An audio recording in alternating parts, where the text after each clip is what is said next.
Annyeonghaseyo sobat-sobat diriku sekalian, jumpa lagi dengan gue Om Bagus. Dan kali ini gue lagi ada di dalam Starfield Library di daerah Gangnam. Starfield Library ini memang cukup kontras ya, cukup unik ya, karena Gangnam itu adalah daerah tempat pop culture, dimana teman-teman bisa kenal K-pop itu banyak banget di sini. Tapi tiba-tiba ada satu library yang gede banget. Jadi di sini kondisinya mereka gaul jalan, pinter juga jalan. Itu memang nggak jauh dari sistem pendidikan yang mereka terima di sini. Jadi ini juga salah satu topik yang di request sama kalian, jurusan pendidikan, karena kebanyakan dari kalian ini memang masuk jurusan pendidikan karena disuruh orang tua atau mungkin keterima di situ. Kali ini gue akan mengurutkan ya jurusan-jurusan pendidikan mana dari yang biasa aja prospeknya sampai yang terbaik urutannya. Kali ini gue akan bahas salah satu topik yang sering di request juga sama kalian, khususnya kalian yang merasa insecure sama jurusan pendidikan itu ya. Nah di sini kali ini gue akan urutkan jurusan-jurusan pendidikan mana yang kira-kira recommended, karena itu akan mempengaruhi jalur karir kalian ya. Jadi sebelum kita mulai video kali ini, di channel ini gue biasa bahas soal konten edukasi, pendidikan tinggi dan juga karir. Buat kalian yang merasa cocok dengan konten macam ini, kalian bisa subscribe channel ini. Dan juga buat kalian yang merasa video ini bermanfaat buat kalian, jangan lupa buat like videonya. Kalau kalian merasa video ini bisa ada manfaat untuk teman kalian, saudara kalian bisa share videonya.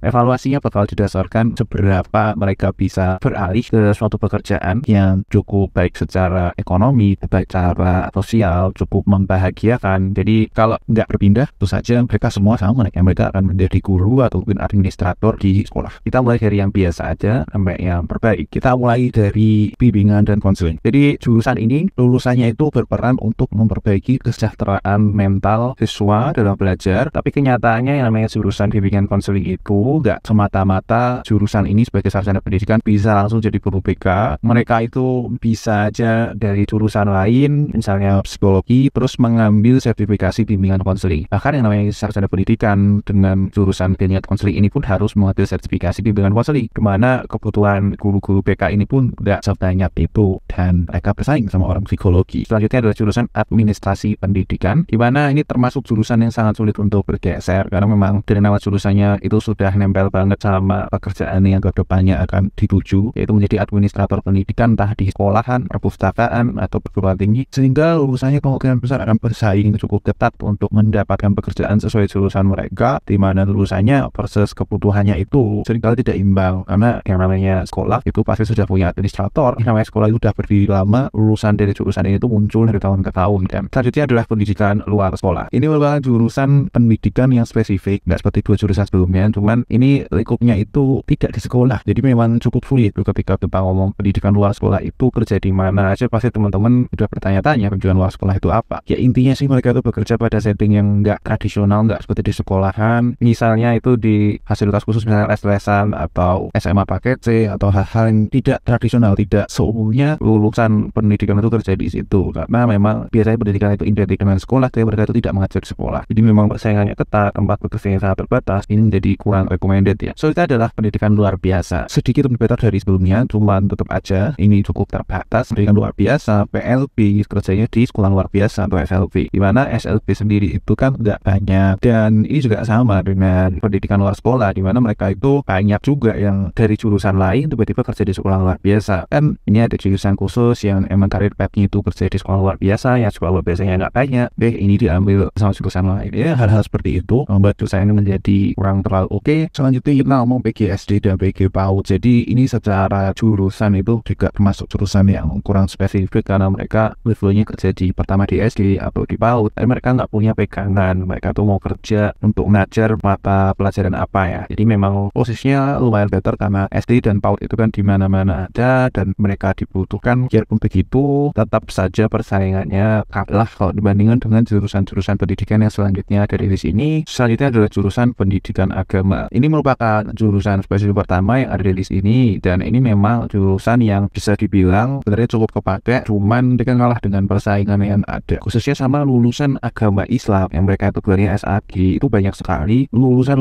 agama Islam itu menjadi ustadz atau guru agama di sekolah-sekolah, dan ini mengancam sekali para lulusan pendidikan agama, khususnya kalau kita ngomongnya nggak Islam, apalagi di mana lingkup pekerjaan mereka itu nggak sebanyak guru agama Islam, yang itu menjadi tantangan tersendiri buat lulusan pendidikan agama ini. Selanjutnya adalah pendidikan ilmu pengetahuan sosial. Jadi kan ada banyak IPS itu, ada kewarganegaraan, ada sejarah, ada geografi, ada sosiologi. Yang cukup seru di sini kok pendidikan kewarganegaraan, ya karena memang nggak ada jurusan murni kewarganegaraan, adanya hukum. Tapi jurusan-jurusan pendidikan ini fokus pertama tentu saja menjadi guru ya, tapi mereka punya fleksibilitas bekerja pada bidang ilmu sosial praktek. Dan di sini itu selain kewarganegaraan yang tadi, itu rata-rata mereka ada pekerjaan lain. Misalnya pendidikan sejarah, ya mereka bisa menjadi ahli sejarah, sejarawan. Geografi, mereka bisa menjadi ahli geografi yang bekerja praktek menjadi peneliti geografi. Sosiologi juga bisa. Cuman kan kenyataannya lingkup pekerjaan sosial itu kan cukup sempit ya, nggak banyak itu. Bahkan urusan sosiologi, geografi, itu kebanyakan mereka kerja jadi dosen, karena memang yang ilmu murni itu secara pekerjaan praktek gak banyak. Jadi memang ilmu sosial ini kebanyakan sih mereka akan menjadi guru. Selanjutnya ada pendidikan yang di lingkup kesejahteraan keluarga. Kesejahteraan keluarga itu apa?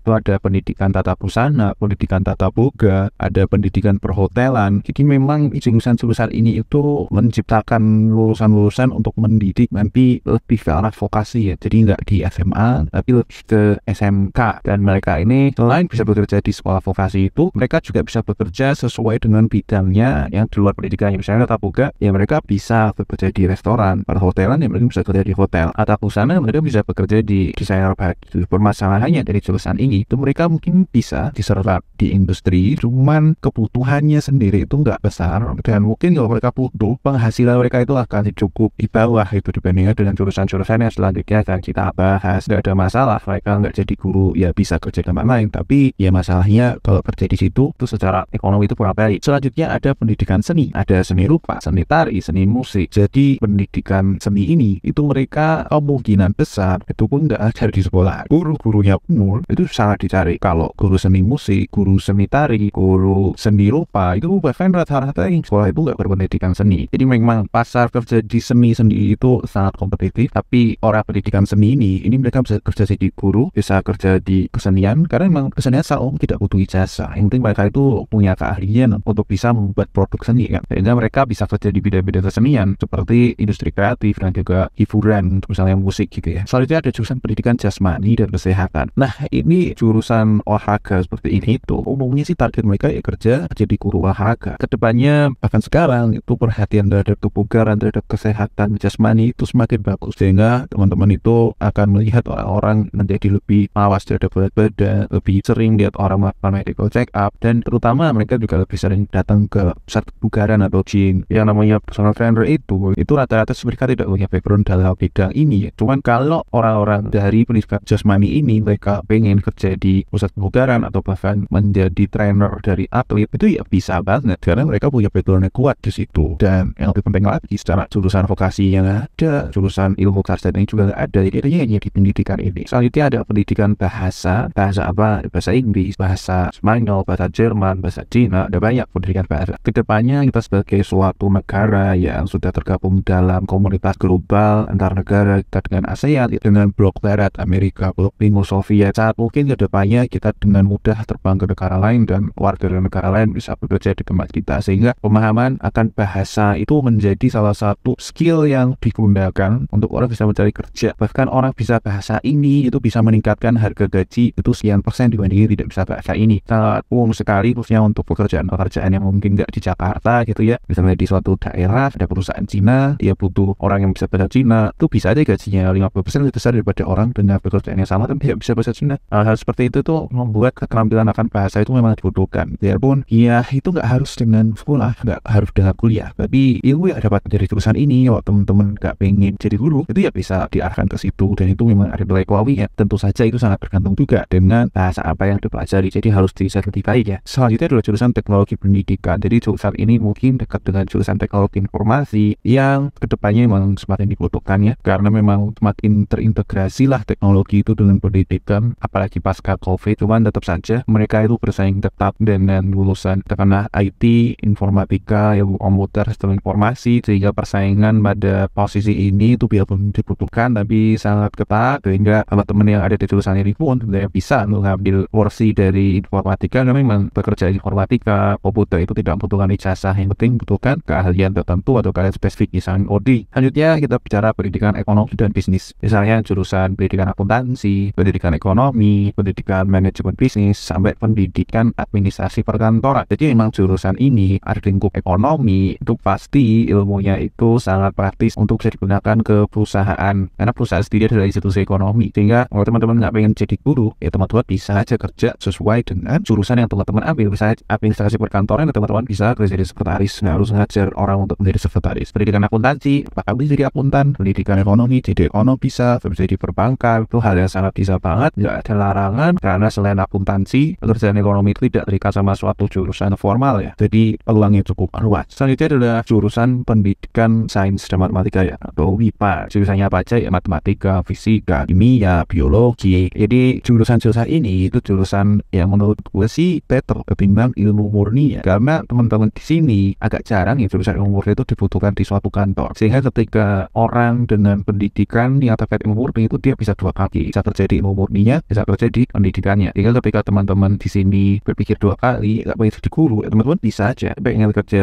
menjadi perisai matematika dengan gelar pendidikan matematika, itu bisa banget. Atau bahkan kerja di perbankan, sering banget orang-orang perbankan itu mengambil jurusan pendidikan matematika. Walaupun tentu saja kalah sama yang benar-benar orang ekonominya ya, tapi seenggaknya peluangnya bisa terbuka untuk bekerja di industri atau di luar mengajar. Selanjutnya adalah jurusan pendidikan teknologi pertanian. Jadi teknologi pertanian itu apalagi yang berhubungan dengan pangan. Dengan pertumbuhan populasi global, tentu saja dibutuhkanlah teknologi metode pertanian yang membuat produk pertanian itu semakin banyak, semakin efektif, semakin efisien. Lulusan dari jurusan ini tuh bisa banget langsung praktek ke industri sektor pertanian, pangan. Gak harus jadi guru, sehingga ya memang ada posisi di situ bagi kita sebagai negara agraria, sehingga tetap aja kemungkinan untuk bekerja di sini itu besar. Apalagi sangat jarang sebenarnya untuk suatu perusahaan pertanian perkebunan itu persyaratkan pekerja untuk memiliki jurusan katakanlah pertanian yang murni atau teknik pertanian. Jadi persaingannya bebas, mereka bisa jadi guru SMK pertanian, ya juga mereka kerja di industri pertanian. Selanjutnya adalah pendidikan ilmu komputer. Udah cukup jelas dimana teman-teman paham teknologi itu sangat terintegrasi dengan kehidupan kita, dimana industri komputer, industri teknologi itu tidak terlalu membutuhkan background ijazah yang sangat strict. Yang penting adalah usahanya, yang penting skillnya, kompetensinya adalah teknologi seperti apa. Sehingga teman-teman kalau melihat pendidikan ilmu komputer ini, itu memang secara targetnya mereka menjadi guru vokasi, guru SMK untuk ilmu komputer atau SMK komputer teknologi. Cuman kenyataannya kan mereka bisa saja beralih ke industri teknologi yang secara pensajian sangat baik, secara kebutuhan juga selalu aja ada. Kedepannya teknologi atau sumber daya manusia yang mengetahui memahami teknologi dengan baik itu tentu saja tetap dibutuhkan. Selanjutnya ada pendidikan teknik. Pendidikan apa? Teknik elektro, teknik pemasinan atau otomotif, teknik sipil, teknik pembangunan, teknik kimia, sampai pendidikan arsitektur. Di mana memang lulusan dari jurusan pendidikan teknik ini itu pada beberapa kesempatan perusahaan itu tidak menerima yang ada pendidikannya. Lebih umumnya mereka akan minta jurusan teknik, tapi kenyataannya organisasi profesi teknik itu mengakui lulusan pendidikan teknik itu sebagai insinyur kalau mereka apply dan bekerja pada bidang keinsinyuran. Keteknikan sendiri itu memang merupakan salah satu sektor yang selalu ada.